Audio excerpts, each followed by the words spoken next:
그 오늘 무슨 제가 주로 다니는 국내 학회가 있는데 로봇 학회라고 있거든요.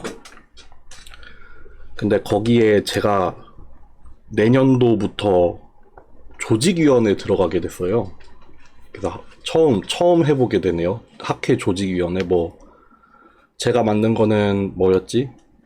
뭐 오거나이즈드 세션이랑 뭐 이런 거였던 것 같은데, 하여튼 뭐 그런 거를 하게 됐습니다. 이게 대학원생 때는 그냥 학회 가서 그냥 논문 발표하고 이런 것만 해봤는데, 그래도 이제 교수 되고 하니까 학회 뭐 운영하는데 참여도 해보고 뭐 그런 게 있네요.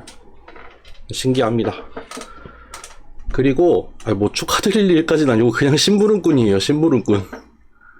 심부름하는 사람이고, 뭐 그것과는 별개로 뭐 관심 있는 분들 있을지 모르겠지만, 지금 그 NBA 파이널이 진행 중이잖아요. 오늘 3차전 있었는데 혹시 아시는 분 있나요?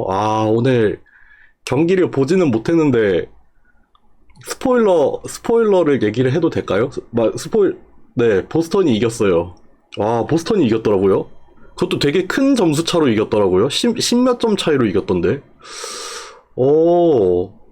보스턴이 지금 원래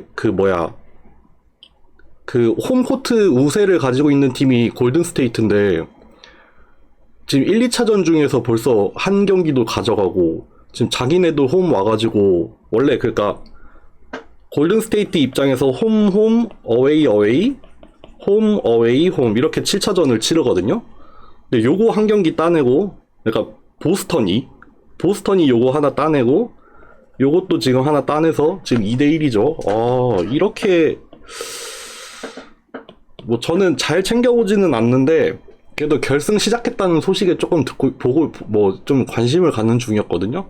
근데 저는 약간 내심 골든 스테이트가 우승을 했으면 좋겠다라고 한 51대 49 정도로 응원을 하는 중인가 봐요. 그냥 저는 일단 재밌어요. 파이널 보는 거 자체가 재밌는데, 굳이 한 팀을 꼽자면은 그래도 골스가 다시 탐슨도 복귀했는데 우승하는 거 다시 보면은 재밌지 않을까 하는 생각을 했는데, 보스턴이 또 잘해주니까 이것도 재밌네.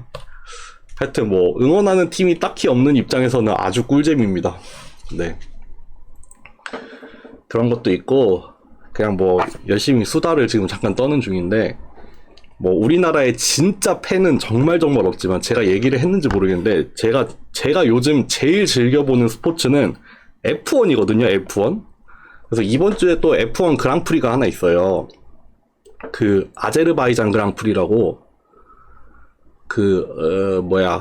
뭐 어디 있는 나라인지는 모르겠는데, 하여튼 그 시가지에서 하는 경기 있고, 요즘에 지금 챔피언 경쟁이 아주 재밌어서, 아주 재밌는, 지금 시즌 초반인데도 엄청 박 터지게 싸우고 있거든요.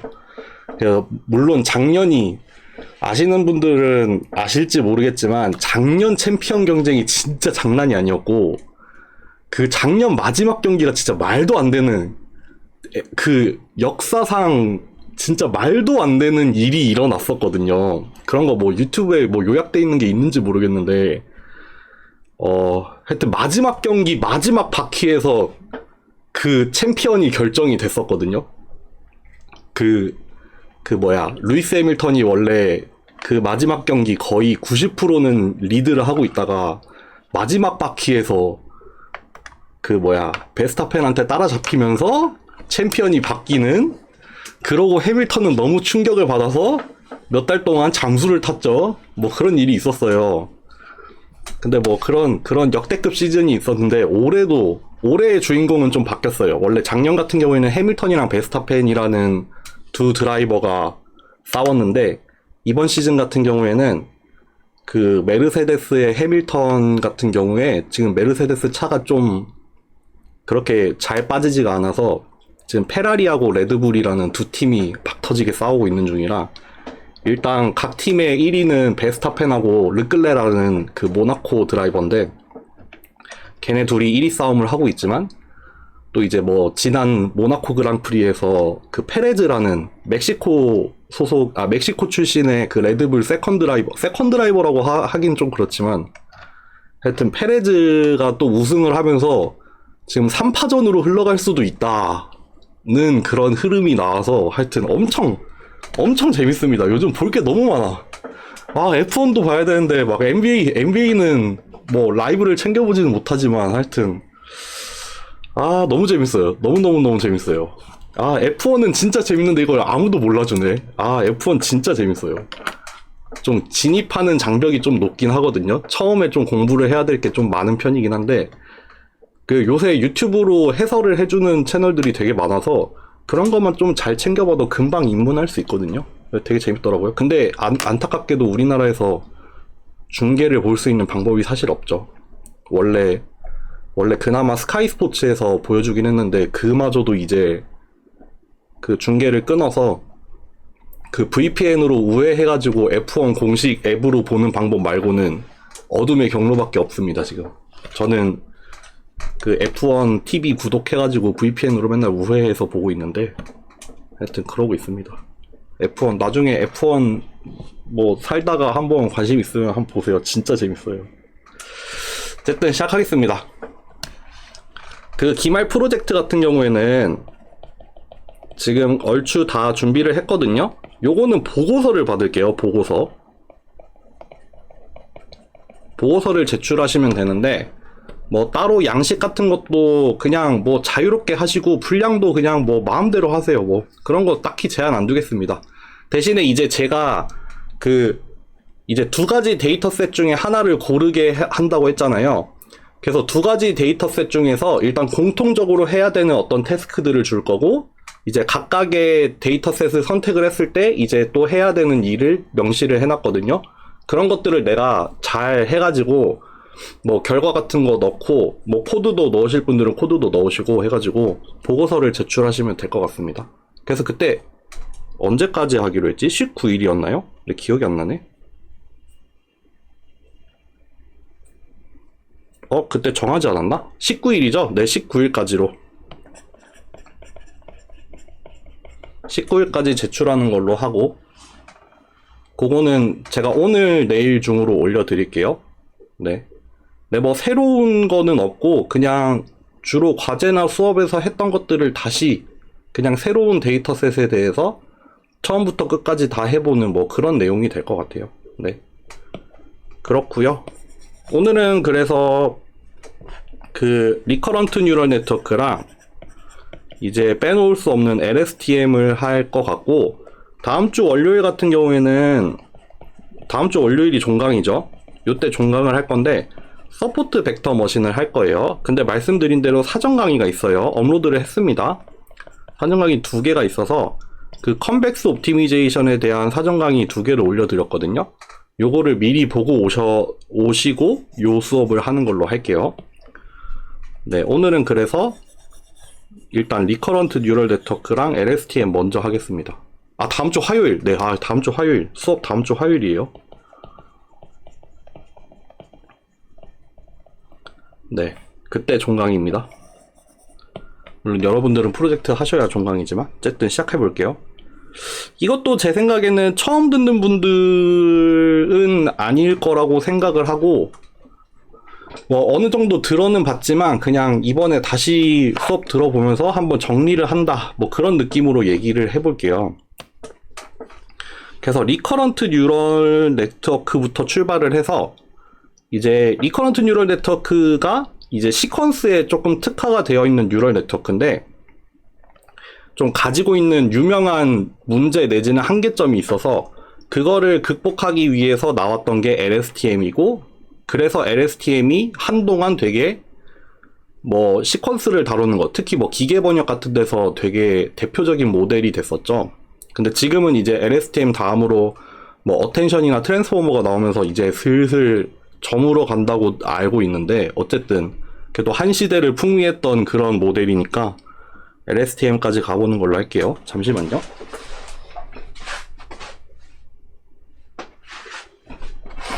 왜 이렇게 덥지? 시작하겠습니다.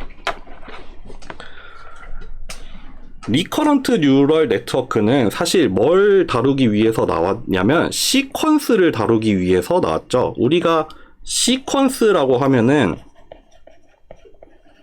이거는 연속적인 연속적이고 순서를 가지고 있는 어떤 거를 시퀀스라고 부르죠. 그래서 뭐 시퀀스 오브 벡터라고 하면은 벡터가 연속적으로 들어오는데 순서대로 뭐 첫 번째, 두 번째, 세 번째, 네 번째 벡터 이렇게 벡터가 차곡차곡 순서대로 들어올 때 우리가 벡터 시퀀스라고 부르죠. 뭐든 시퀀스가 될 수 있어요. 뭐 매트릭스도 시퀀스가 될 수 있고 뭐 그냥 스칼라도 시퀀스가 될 수 있고 우리 맘이에요. 뭐든 간에 하여튼 뭐가 됐든 간에 그게 연속적으로 순서를 가지고 들어오면은 우리는 그걸 다 시퀀스라고 불러요. 근데 뭐 기존에 나왔던 뭐 뉴럴 네트워크라던가 아니면은 뭐 컨볼루셔널 뉴럴 네트워크가 시퀀스를 처리를 하지 못하냐라고 하면은 그건 아니에요. 왜냐하면은 뭐 벡터가 뭐 이렇게 여러 개가 막 이렇게 들어온다 쳐요. 이게 뭐 100차원의 벡터가 뭐 이렇게 5개가 이렇게 들어왔다고 합시다. 이렇게 시퀀스의 길이가 5개짜리인 벡터 시퀀스가 주어져 있다고 해요. 이거 뭐 멀티레이어 퍼셉트론으로 할 거다라고 하면은 요거를 그냥 플래튼을 해가지고 그냥 다 한 줄로 쌓아서 그냥 500차원으로 쌓는다던가 그렇게 인풋을 한 줄로 쭉 늘어놓고 돌리면은 되긴 해요. CNN도 마찬가지로 CNN 같은 경우에는 이런 경우가 종종 있죠. 요거를 그냥 행렬로 만들어서 그냥 100 by 5짜리 행렬로 만들어서 얘를 그냥 이미지 다루듯이 행렬 다루듯이 해서 CNN에다가 넣는 경우도 있긴 하죠. 그런 식으로 시퀀스를 다루긴 해요. 근데 그런 것들이 사실은 시퀀스에 특화가 되어 있냐라고 하면은 그건 아니죠. 우리가 시퀀스라고 하면은 막 길이가 얼마가 될지도 모르고 그리고 길이가 되게 길 수도 있고 하잖아요. 그러면은 요렇게 막 연속적으로 들어오는 벡터들이 있는데 얘네들 사이의 관계라고 할까요?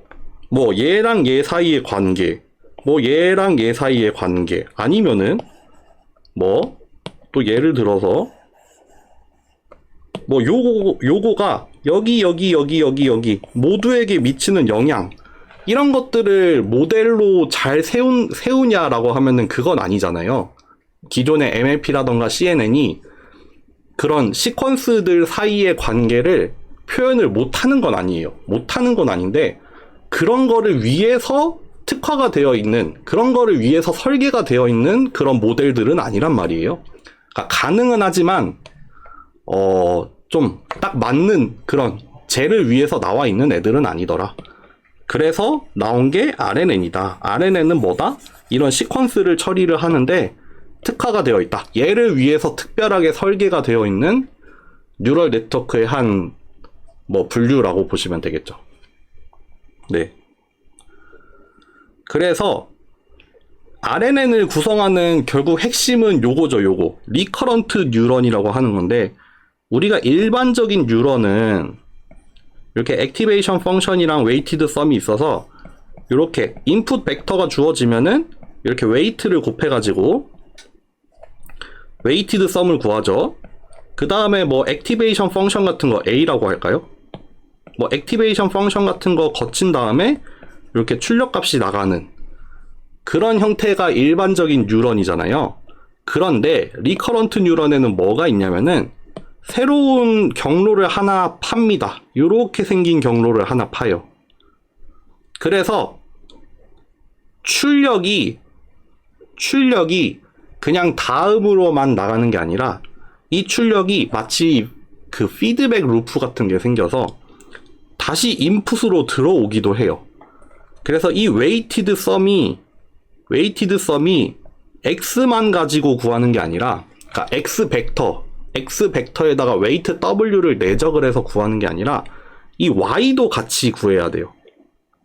그러니까 예를 들자면 뒤에서 표현을 하겠지만 뭐 X에 대한 웨이트에다가 뭐 Y에 대한 웨이트 만약에 Y가 스칼라였다고 하면은 이렇게 Y에 대한 웨이트가 이렇게 같이 더해져서 요게 액티베이션 펑션으로 들어가는 형태. 그러니까 요게 루프가 하나 생기죠. 그렇기 때문에 얘를 리커런트라는 뜻이 뭐 순환을 한다 뭐 그런 뜻이잖아요. 그래서 얘가 리커런트 뉴런이라고 합니다.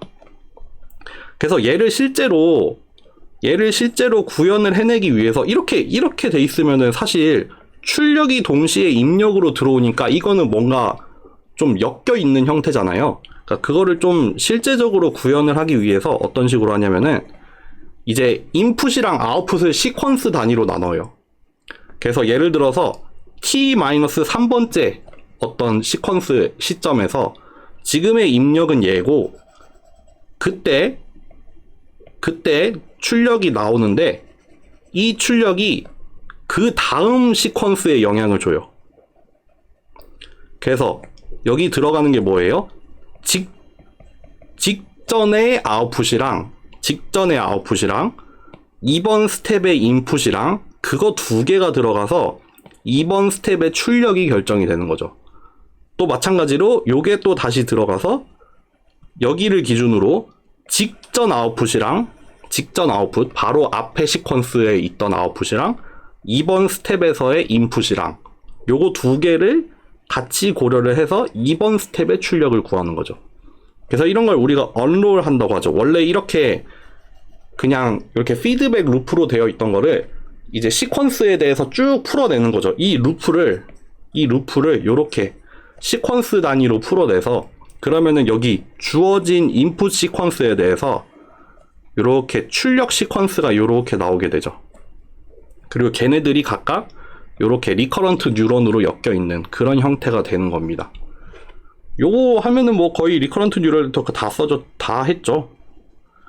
그래서 뭐 여기 예를 들면은 액티베이션 펑션으로는 이거 fee였나? 하여튼 여기 2번 스텝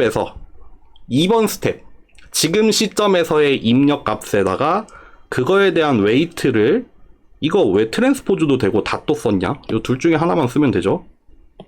그럼 닷을 없애는 걸로 할게요. 이너 프로덕트는 이렇게 쓰면 되죠. 그리고 마찬가지로 바로 직전, 왜냐하면 2번 스텝이 t번째니까 그 앞에 시점엔 t-1번째가 되죠. 그러니까 뭐 첫 번째, 두 번째, 세 번째, 네 번째 이렇게 그 인덱스가 점점 하나씩 증가를 하는데 요거는 그러니까 직전 아웃풋이죠. 직전 아웃풋 벡터에다가 그거에 대한 웨이트를 곱하고 뭐 바이어스 적당히 더해줘서 액티베이션 펑션에 넣어서 2번 스텝의 출력을 구한다. 그러니까 여기 그림으로 그려놓은 이 관계를 뭐 식으로 표현을 하자면 이렇게 되는 거죠.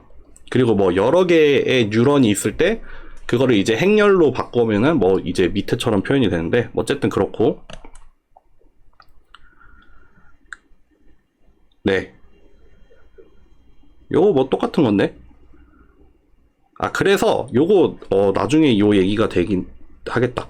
여기 그러면은 여기 리커런트 뉴런이 있을 때 여기에서 여기로 넘어가는 값,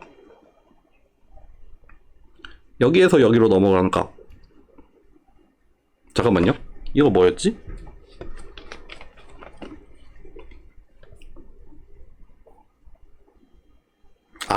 그쵸. 여기 이제 출력에는 그러니까 여기 히든 스테이트라는 거를 만들어서, 그러니까 아까 앞에서는 꼭 출력이 동시에 다음 그 뉴런으로 넘어가는 동일한 값이 됐었잖아요. 그러니까 출력이 곧 다음으로 넘어가는 값이었단 말이에요. 근데 그거를 꼭 동일하게 하는 게 아니라 뭐 조금 추가적인 구조를 더 넣어서, 그러니까 여기서 여기로 넘어가는 값, 여기 다음 스텝으로 넘어가는 값은 우리가 히든 스테이트라고 명하고, 이 히든 스테이트를 가지고 새로운 출력을, 이번 스텝에서의 출력을 또 내보내주는 또 별도의 구조를 추가를 할 수가 있죠. 그러니까 결국 이 y를 히든 스테이트에 대한 함수로 만들어 놓고, 아니면은 뭐 히든 스테이트와 인풋에 대한 함수로 만들어 놓을 수 있다. 뭐 꼭 출력이 동일할 필요는 없다. 뭐 그 얘기를 하는 겁니다. 결국 여기서 기억을 해야 되는 거는 여기에서 여기로 넘어가는 정보, 그러니까 이번 스텝에서의 이 리커런트 뉴런에서 이 다음 시점의 리커런트 뉴런으로 들어가는 이 정보를 우리가 히든 스테이트라고 부른다.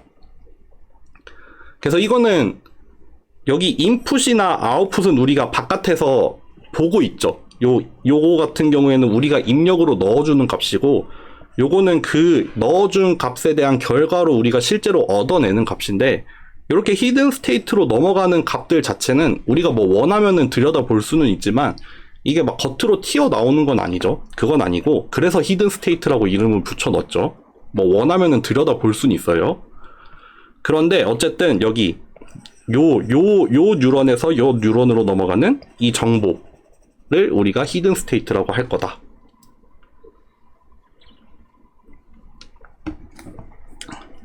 그래서 리커런트 뉴럴 네트워크는 이제 인풋이나 아웃풋의 길이를 자유롭게 가져갈 수 있죠.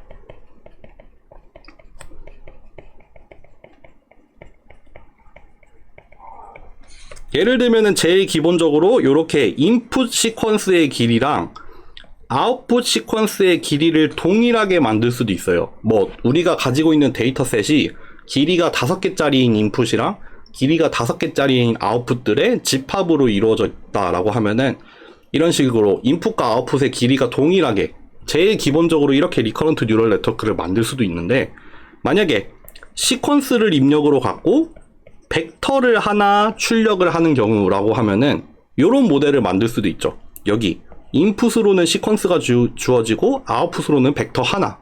근데 그게 꼭 뭐 이 자리가 아니라 뭐 다른 자리여도 되지만 사실 다른 자리면은 좀 말이 안 되죠. 왜냐하면 가장 마지막 입력까지 영향을 받는 자리가 여기니까. 어쨌든 이렇게 시퀀스에서 벡터를 만들어내는 것도 돼요. 마찬가지로 벡터에서 시퀀스를 만들어내는 것도 돼요. 여기에 뭐 적당히 더미를 넣어주는 형식으로 해서 여기 벡터 인풋이 주어졌을 때 시퀀스를 생성을 해내는 경우, 그런 모델도 가능하고, 심지어는 이거는 시퀀스에서 시퀀스로 가는데 서로 다른 길이를 가지고 있고 서로 다른 길이를 가지고 있을 뿐더러 엔코더 단과 디코더 단을 완전 나눠버리는 거예요. 그러니까 예를 들면은 서로 다른 길이라고 하면은 뭐 요런 애들을 지워가지고 뭐 총 5개 길이 중에 2개를 요렇게 생성을 해내는 모델을 만들 수도 있지만, 이런 모델을 우리가 시퀀스 투 시퀀스 모델이라고 하죠. 여기 인풋 단에서 인풋 시퀀스에서 들어오는 정보를 인코딩을 하는 거예요. 여기 정보를 압축을 시키는 거예요. 어디에다가? 이 히든 스테이트에다가. 그래서 이 인풋 시퀀스가 가지고 있는 모든 정보를 리커런트 뉴럴 네트워크를 통해서 이제 하나의 히든 스테이트에다가 다 인코딩을 하는 거예요. 그래서 이 부분을 인코더라고 부르는 거죠. 그리고 이 인코더에서 함축이 된 정보를 디코더 파트로 넘겨서 이 디코더 파트에서는 여기서 여기로 넘어온 이 유일한 히든 스테이트만을 입력으로 받아서 이제 그거를 다시 디코딩을 해내는 거죠. 다시 시퀀스로 풀어내는 거죠. 그래서 이 부분을 디코더라고 부릅니다. 요게 보통 기계 번역에서 많이 사용하는 모델이었잖아요. 그래서 뭐 여기 주어진 게 뭐 한국어 문장이 주어지고 여기에 뭐 영어 문장을 생성을 해내는 서로 다른 길이의 시퀀스가 나올 수 있죠. 그래서 뭐 기계 번역을 하는 모델들, 옛날에는 이런 시퀀스 투 시퀀스 모델을 많이 사용을 했죠. 그래서 한국어 문장을 리커런트 뉴럴 네트워크를 통해서 인코딩을 한 다음에 그거를 이제 영어 문장으로 바꿔주는 디코더가 있어서 이제 영어 문장으로 번역을 해주는 그런 모델들, 그런 게 있었습니다. 그래서 이렇게 인코더와 디코더, 마치 그 오토 인코더처럼 인코더 파트와 디코더 파트를 이렇게 나눴다. 시퀀스에 대해서. 아, 여기 대표적으로 나와 있네요. 머신 트랜슬레이션. 네, 이거 넣었는지 몰랐네. 그 뭐 자연어 처리 이런 거 들으셨는지 모르겠지만 저는 안 들었어요. 저는 안 들었는데, 임베딩이라는 걸 통해서 이렇게 단어의 그 문자열의 집합으로 되어 있는 거를 이렇게 숫자로 되어 있는 벡터로 만들어주죠. 그래서 단어를 어떤 뭐 값으로 치환을 해주는 임베딩을 한 다음에 그렇게 임베딩이 된 벡터 시퀀스를 가지고 이렇게 동일하게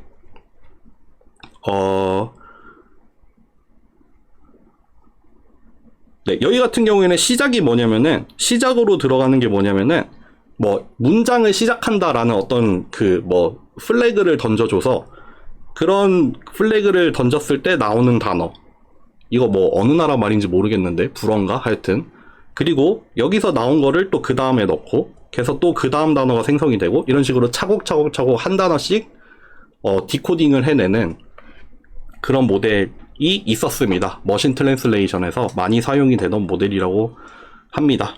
네, 넘어가죠. 여기는 뭐 다 같은 얘기니까 뭐 굳이 할 필요 없을 것 같고,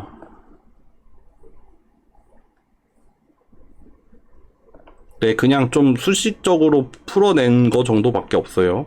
그래서 뭐, 좀 다른 노테이션을 사용했을 뿐인데, 조금 더 세세하게로는 뭐 히든 스테이트를 H로 두고 인풋을 X로 두고 그렇게 구한 웨이티드 썸을 A라고 한 다음에 액티베이션 펑션으로 탄젠트 하이퍼볼릭을 거쳐서 히든 스테이트를 하나 만들고, 그러니까 요거는 이제 다음으로 넘어가죠. 다음으로 보내는 값이죠. 그리고 이 히든 스테이트에 대한 어떤 웨이트를 줘서 새로운 아웃풋을 만들어내는 거죠. 그러니까 아웃풋 자체는 히든 스테이트로만 결정이 되도록 모델을 만들어 놓은 거고, 그래서 거기에다가 마지막으로 소프트맥스를 거쳐서 클래시피케이션에 뭐 해당이 되는 출력값 y를 얻어낸다.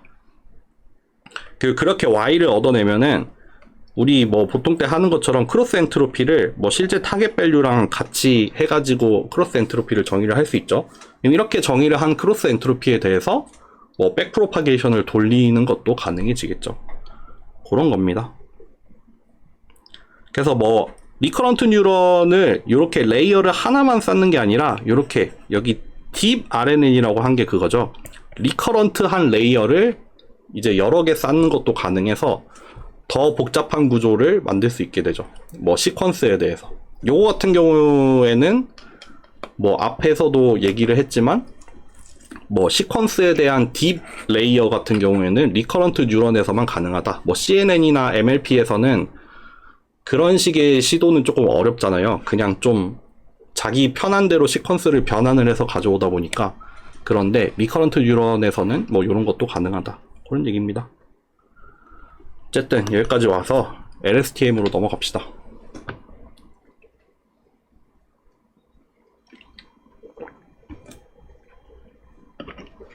앞에 수다를 너무 많이 떨었던 것 같다.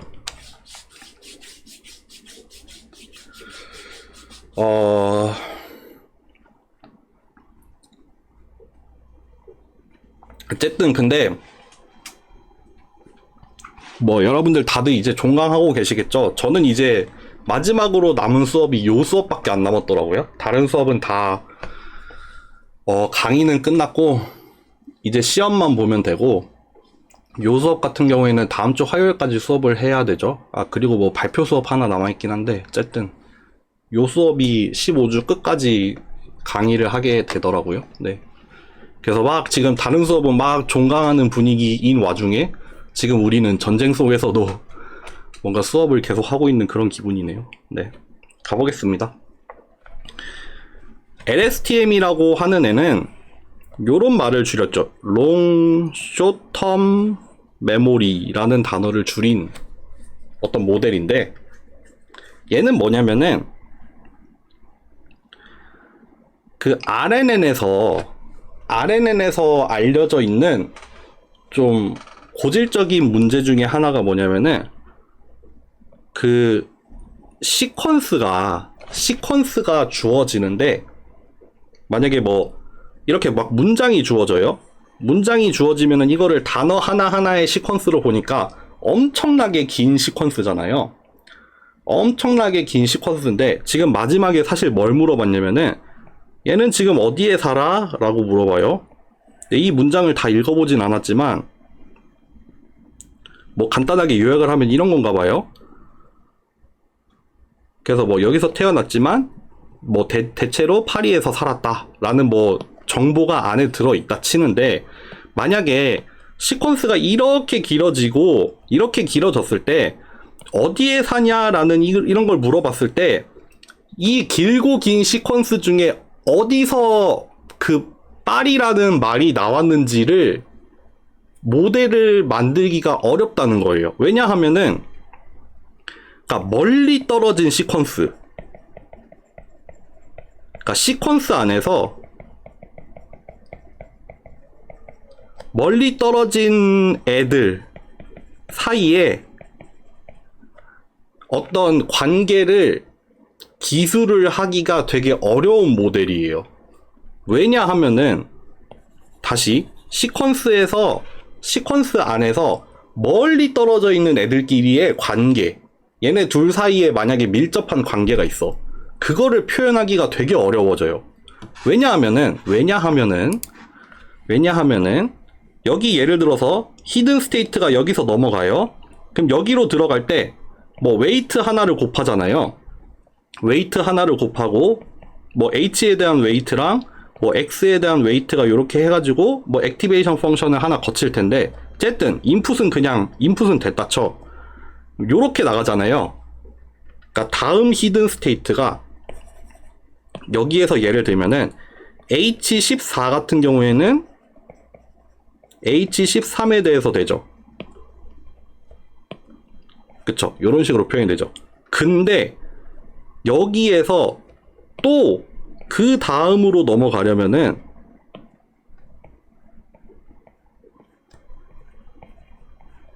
요렇게 하면은 H15가 되죠. 여기까지. 여기서부터 여기까지 오려면은 여기에서 여기까지 가는 거란 말이에요. 한 칸 더 가려면은 또 얘를 또 어떻게 해야 돼요? 여기서 또 웨이트 한번 곱하고 얘를 또 한 번 더 취해서 요렇게 돼요. 그럼 여기가 16으로 바뀌어요. 그럼 여기까지 와요. 그러면은 얘가 여기까지 도달을 하려면 뉴런을 한 번 거칠 때마다 웨이트 한 번 곱하고 액티베이션 펑션 한 번 거치고 또 웨이트 곱하고 액티베이션 펑션 거치고 한 칸 넘어갈 때마다 요거를 반복을 해야 되잖아요. 요거 웨이트 곱하고 액티베이션 펑션 거치고 요게 한 세트죠. 그 다음 칸으로 넘어갈 때 요거 했죠. 그 다음 칸으로 넘어갈 때 요거 했어요. 이거가 계속 반복적으로 나타나요. 계속 반복적으로 나타나서 이게 안타깝게도 이렇게 웨이트를 곱하고 액티베이션 펑션을 거치는 그 과정이 반복이 되다 보니까 만약에 어마어마하게 멀리 떨어져 있는 애들 사이에는 웨이트랑 액티베이션 펑션을 거치는 그 과정이 엄청나게 많이 반복이 돼요. 내가 떨어져 있는 만큼 반복을 해야 되잖아요. 그러면은 그냥 뭐 웨이트만 놓고 생각을 해봐요. 웨이트를 곱하는 일을 막 여러 번 반복을 하니까 마치 지수적으로 반복을 하는 그런 일이 일어나잖아요. 만약에 액티베이션 펑션을 뭐 렐루 같은 걸 썼어. 근데 뭐 마침 다 0보다 컸어. 그러면은 다 그냥 액티베이션 펑션 다 걷어지고 그냥 뭐 이렇게 나올 거 아니에요. 이런 꼴이 될 거란 말이에요. 그러니까 웨이트 W가 지수적으로 반복이 되는 그런 관계를 가지고 있을 거란 말이에요. 그러다 보니까 우리가 주로 쓰는 표현이 이제 베니싱 혹은 익스플로딩 그레디언트라는 표현을 쓰는데, 만약에 웨이트가 좀 작아. 웨이트가 1보다 좀 작아. 그러면은 그 1보다 작은 웨이트가 지수적으로 거듭 제곱으로 들어가잖아요. 내가 떨어진 만큼 거듭 제곱으로 들어가요. 그러니까 여기에 영향이 여기까지 미치는 게 얘가 여기까지 미치는 영향이 너무 미미해질 수가 있어요. 너무너무 미미해져요. 그런 경우를 우리가 베니싱 그레디언트라고 하죠. 얘가 여기에 미치는 영향이 너무 작아진다. 지수적으로 감소를 해버릴 수가 있잖아요. 그러니까 바로 옆 칸에 미치는 영향은 어느 정도 유지가 되는데 너무 멀리 떨어지면은 웨이트가 반복적으로 곱해지니까 그냥 빵으로 수렴을 해버릴 수 있죠. 그게 아니라 웨이트가 조금 커. 그냥 비유적으로 표현을 해서 웨이트가 1보다 조금 커. 그러면은 한 칸 넘어갈 때마다 뭐 1.1배, 1.1배 이렇게 10%씩 증가를 하다 보면은 얘가 여기에 도달하는 순간 그게 너무나도 뻥튀기가 돼버릴 수 있어요. 지수적으로 뻥튀기가 될 거예요. 매번 10%씩 증가를 하다 보면은 뭐 막 100단계 거치면 엄청 커지잖아요. 그럴 때 우리가 그레디언트가 익스플로딩 한다라는 표현을 쓰죠. 그래서 요런 문제들이 나타납니다. 결국에는 뭐냐면은 시퀀스 안에서 멀리 떨어져 있는 애들끼리 걔네들 사이의 관계를 기술하는데 한계가 있어요. 좀 요렇게 리커런트 뉴런이라는 되게 좀 제한적인 모델이잖아요. 여기서 여기로 넘어가는 모든 정보가 히든 스테이트로만 모델링이 되고, 그리고 그 히든 스테이트가 영향을 미치는 그 방법도 그냥 웨이트와 액티베이션 펑션으로만 모델이 되어 있잖아요. 그러다 보니까 너무 좀 한계가 있었던 거죠. 뭐 실제로도 그런 것들이 관측이 됐겠죠. 그래서 그런 거를 롱텀 디펜던시 문제다. 뭐 하여튼 멀리 떨어져 있는 애들끼리 사이에 어떤 관계를 기술하기가 어렵다. 뭐 그런 얘기입니다. 그래서 나온 게 우리가 보통 바닐라라고 하면은 그냥 아무것도 하지 않았을 때 그냥 가장 그 초창기 버전을 뭐 바닐라라는 말을 쓰죠. 그래서 바닐라 RNN에서는 사실 뭐였냐면은 요렇게 히든 스테이트가 있으면은 요 히든 스테이트가 다음으로 넘어가잖아요. 다음으로 넘어가서 이 히든 스테이트에다가 적절한 웨이트가 곱해지고 인풋에다가 적절한 웨이트가 곱해져서 걔네 둘의 웨이티드 썸을 구한 다음에 뭐 탄젠트 하이퍼볼릭 같은 액티베이션 펑션을 거쳐서 그 다음으로 넘어가요. 요 구조였어요. 별다른 거 없이. 그러다 보니까 얘랑 얘 때문에 요 구조가 반복이 돼서 멀리 떨어진 애들끼리는 뭔가 정보를 주고받는 게 되게 어려워졌었단 말이에요. 근데 이제 LSTM은 그런 구조를 좀 뜯어 고쳐서 결국 목적이 뭐냐면은 아무리 멀리 떨어져 있어도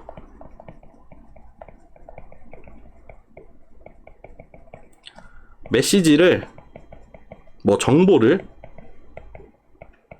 원활하게 전달을 하고자 하는 목적으로 만들어진 게 LSTM이죠. 그래서 요거는 그 지금 뉴런에서 다음 뉴런으로 넘어가는 정보가 두 개예요, 두 개. 원래는 히든 스테이트 하나 넘어갔잖아요. 여기서 여기로 넘어가는 거 화살표 하나였잖아요. 근데 이제 화살표가 두 개가 생겨요.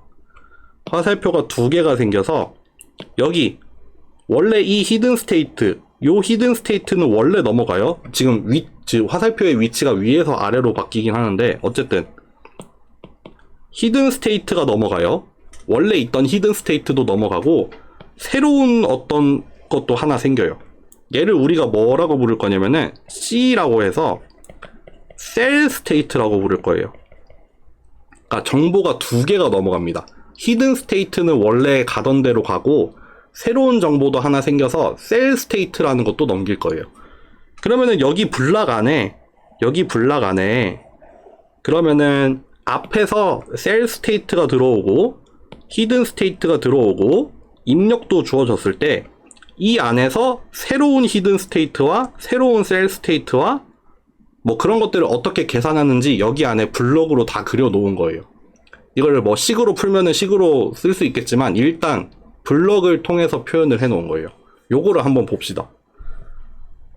요거를 한번 볼 건데 여러분들 크게 세 파트가 있어요. 세 파트. 이 LSTM의 구조에는 크게 세 파트로 이루어져 있어요. 여기가 첫 번째예요.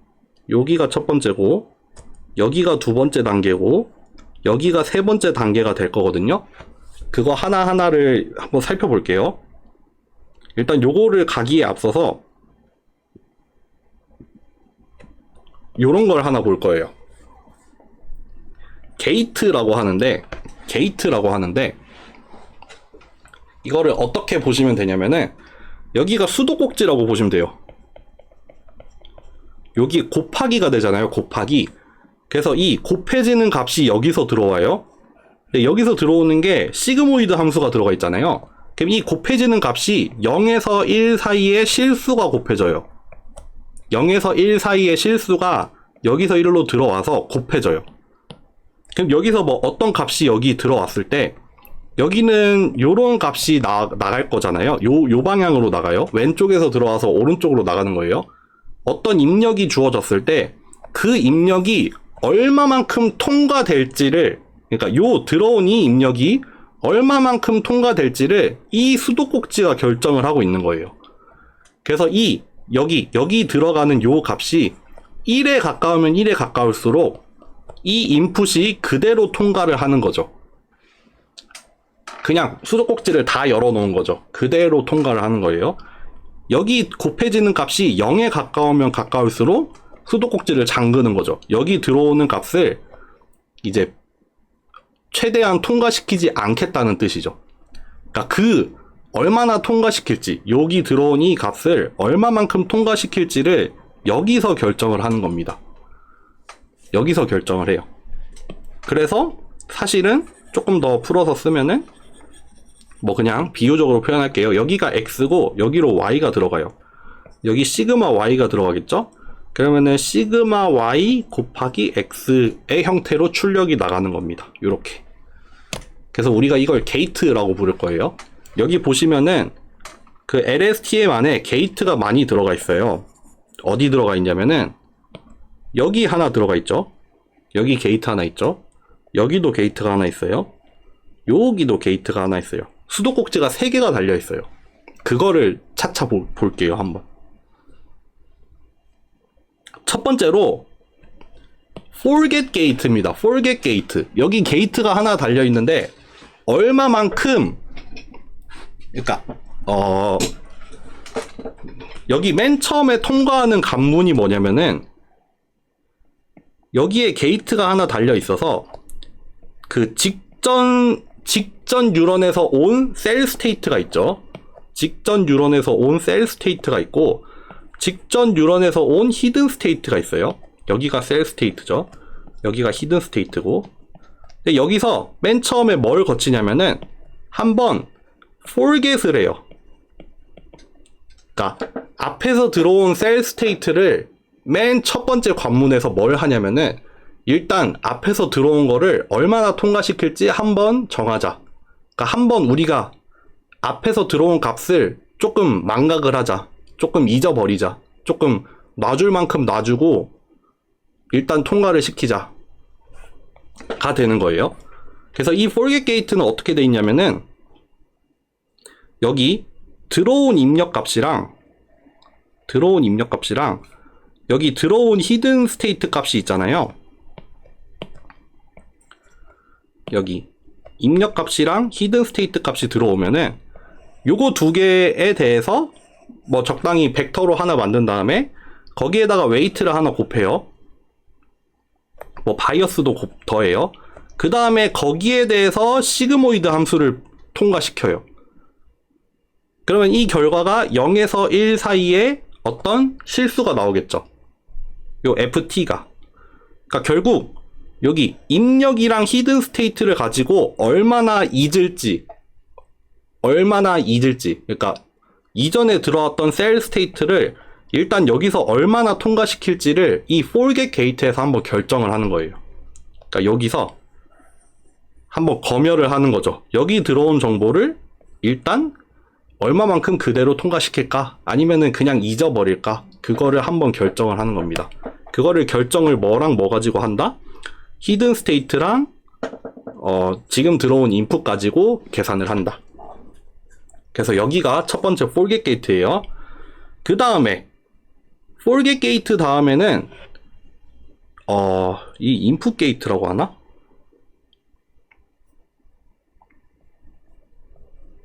이름까지는 모르겠다. 이름은 좀 헷갈려. 두 번째에서는 뭘 하냐면요. 여기서 일어나는 일이에요. 여기. 그러니까 여기 들어온 셀 스테이트가 여기로 오면서 한번 잊었어요. 잊을 만큼 잊고 통과시킬 만큼은 통과시켰어요.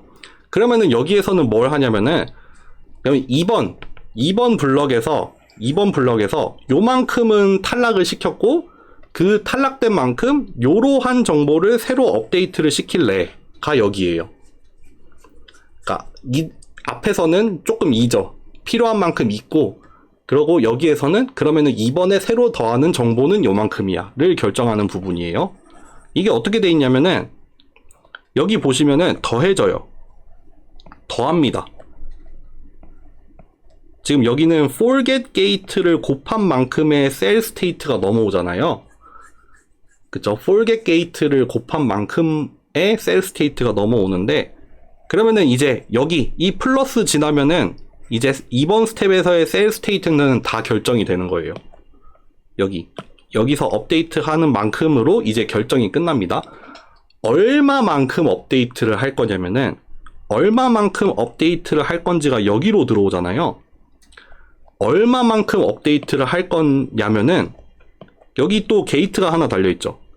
여기 게이트가 하나 달려있어요. 그래서 여기로 들어오는 게 뭐예요? 그 업데이트 할 후보 값이에요.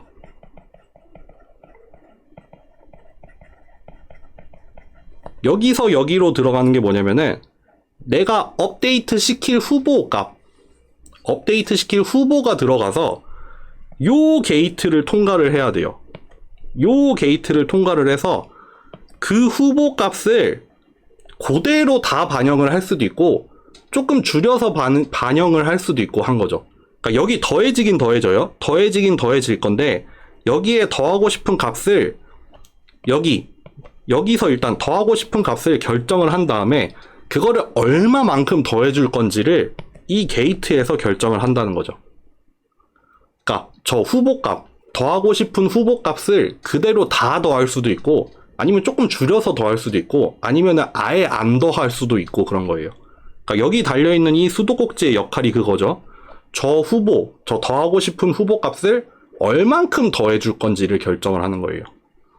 그럼 이것도 한번 보시면은 일단 얼만큼 더할지를 조절하는 밸브가 여기 있죠. 얼만큼 더할지 조절하는 밸브도 마찬가지로 인풋과 히든 스테이트에 의해서 결정이 돼요. 인풋과 히든 스테이트에 의해서 결정이 되고 내가 더하고 싶은 후보값도 인풋과 히든 스테이트에 의해서 결정이 돼요. 탄젠트 하이퍼볼릭까지 거쳐가지고. 그러면은 여기를 살펴보면은 어떻게 돼요? CT는 forget gate를 거쳐서 넘어온 값에다가 IT만큼 곱한 C tildeT가 더해지겠죠. 그러니까 요게 후보 값이고 요게 더하고 싶었던 후보 값에다가 내가 더할 만큼을 결정을 해요. 수도꼭지를 통해서. 그리고 forget gate에서 넘어온 값에다가 이만큼을 보태는 거죠. 요렇게 결정이 됩니다.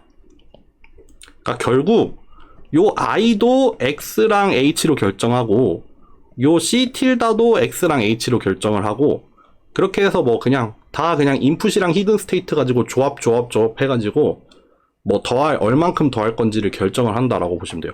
사실 얘도 x랑 h 가지고 결정을 했었죠. 근데 뭐 각각 서로 다른 웨이트를 가지고 그냥 계산을 했을 뿐이에요. 그럼 어쨌든 그럼 여기 앞에서 넘어온 셀 스테이트로부터 다음으로 넘길 셀 스테이트는 이제 계산 끝났어요. 셀 스테이트에 대한 계산은 끝났습니다. 그래서 여기 업데이트를 하는 게 크게 이렇게 이루어졌죠. 여기서 계산을 한 그 forget 값을 가지고 여기서 여기로 통과하는 양을 결정을 했었고 그리고 요 부분에서는 더하고 싶은 양을 결정을 한 다음에 그 더할 양을 얼마만큼 반영을 할지를 거쳐서 여기에 더해지는 형태로 새로운 셀 스테이트가 이렇게 계산이 됐습니다. 여기 앞에서 썼던 식이죠. 그러니까 결국 다시 요약을 하자면 여기 얼마나 앞에서 넘어온 거를 얼마나 통과시킬지 여기 2번 블락에서는 얼만큼 더할지 그러니까 있고 더해서 다음으로 넘어가고 있고 더해서 다음으로 넘어가고 이렇게 되는 거죠. 그리고 마지막으로 그러면은 우리 히든 스테이트 여기서 지금 히든 스테이트는 참여만 했어요. 여기서는 참여만 했어요. 여기 값에 뭔가 변동이 생긴 적은 아직 없어요. 그러면은 새로운 히든 스테이트는 그러면 어떻게 계산을 하냐? 새로운 히든 스테이트는 어떻게 계산을 하냐면 이것도 마찬가지예요. 여기도 또 수도꼭지가 하나 달렸어요. 수도꼭지가 하나 달려서 여기가 후보죠. 후보가 여기서 들어와요. 후보 값이 여길로 들어와요. 이게 뭐예요? 셀 스테이트, 지금 확정시킨 셀 스테이트에다가 탄젠트 하이퍼볼릭을 해서 얘가 후보가 된 거예요. 얘가 새로운 히든 스테이트의 후보인데 걔를 얼마만큼 통과시킬지를 또 여기 수도꼭지에서 여기에서 결정을 한 겁니다. 그래서 얘가 새로운 히든 스테이트에 대한 후보고 그거를 요만큼 통과시켜서 새로운 히든 스테이트로 삼겠다예요. 그럼 요거 여기서 여기로 들어가는 이 OT 값 역시 인풋이랑 히든 스테이트에 대한 함수로 이렇게 만들어 놓은 겁니다. 그러니까 막 되게 복잡해 보이지만 사실 별거 없죠. 네. 그렇게 해서 새로운 히든 스테이트도 계산을 하면 된다. 뭐야, 끝이네. 그렇게 해서 그러면은 이 LSTM에서 새로 팠다고 해야 되나? 그러니까 요런 길을 하나 새로 팠잖아요. 원래 히든 스테이트랑 요 XT만 가지고 그냥 탄젠트 하이퍼볼릭 하나 거쳐가지고 히든 스테이트만 넘어갔었는데 그게 아니라 새로운 정보의 경로를 하나 새로 팠어요. 새로 길을 하나 뚫어가지고 우리가 원래는 히든 스테이트로만 소통을 했는데 그게 아니라 셀 스테이트로 소통을 할 수도 있어요. 그리고 이 셀 스테이트는 우리가 원한다면 저쪽 되게 멀리 떨어져 있던 셀 스테이트가 여기까지 그대로 통과할 수도 있어요. 그대로 통과하는 경우도 가능하겠죠. 뭐 그때 그러니까 폴겟을 하나도 안 하고, 그러니까 매 블럭에서 폴겟을 하나도 안 하고 업데이트도 하나도 안 하면은 그 값이 그대로 통과할 수도 있어요. 아무런 변화도 없이 그냥 통과를 할 수도 있죠. 뭐 그것도 되고 우리가 원하는 만큼 앞에 있는 값을 조금 줄인 다음에 새로운 값을 보태가지고 값을 변경을 시킬 수도 있어요. 그런 식으로 하여튼 뭔가 기존에 왔다 갔다 하던 히든 스테이트랑은 다르게 그 히든 스테이트는 오로지 웨이트 하나와 액티베이션 펑션 하나로만 표현이 되는데 그게 아니라 조금 복잡하게 모델을 세워놓은 셀 스테이트라는 걸 만들어서 여기 나와 있네요. 컨베이어 벨트 같은 통로가 있어서 정보가 전체 연결망을 그대로 흘러다닐 수도 있다. 뭐 매번 그대로 흘러다니는 건 아니지만 그대로 통과하는 것도 가능하다. 변경 없이 그대로 갈 수도 있다. 뭐 변경할 수도 있고. 그래서 셀 스테이트에서 정보를 지우거나 폴겟을 하거나 더할 수도 있다. 업데이트 할 수도 있다.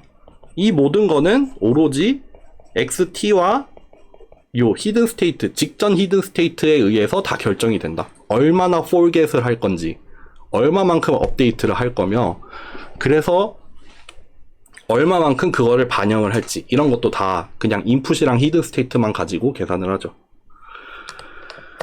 해서 LSTM은 여기까지입니다, 여러분들. 뭐 LSTM 사용하는 거는 저번 시간에 한번 보여드렸죠. 그냥 LSTM 레이어를 하나 맨 밑에다가 추가해가지고 그 인풋 시퀀스를 한번 뭐 거치는 그런 걸 한번 보여드렸어요.